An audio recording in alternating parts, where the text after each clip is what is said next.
If you lost the word freedom, would you lose freedom? This question haunted George Orwell when he wrote 1984. He imagined a totalitarian regime that didn't just imprison bodies. It imprisoned minds by inventing a new language called Newspeak. The premise was terrifyingly simple.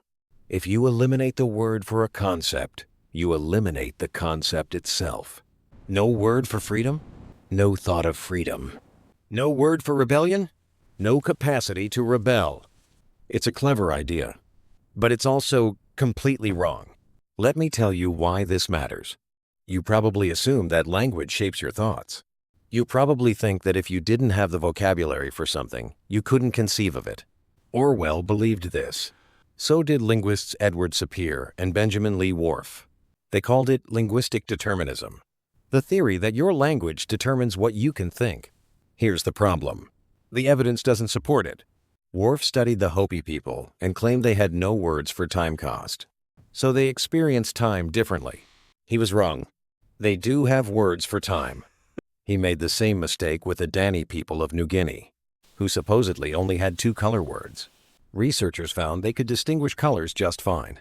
They just didn't bother naming every shade. The real insight here isn't that language controls thought.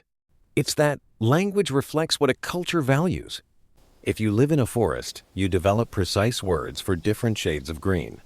If you live by the ocean, you develop precise words for different blues. You don't see the world differently. You care about different things, so you name what matters to you. This is why Newspeak would never work. Steven Pinker, the cognitive scientist, proposed something called mentalese, the language of thought. His argument is straightforward. We don't actually think in English or any other spoken language. We think in a mental language, then translate those thoughts into words so we can communicate. This changes everything. If a totalitarian regime eliminated the word freedom, would you lose the ability to conceive of it? No, because you'd still feel oppressed. You'd still experience the absence of choice. You'd still hunger for autonomy. And because you can think and feel these things, you'd inevitably invent a new word to describe them. Thought comes first. Language follows. This is actually a beautiful truth about human cognition.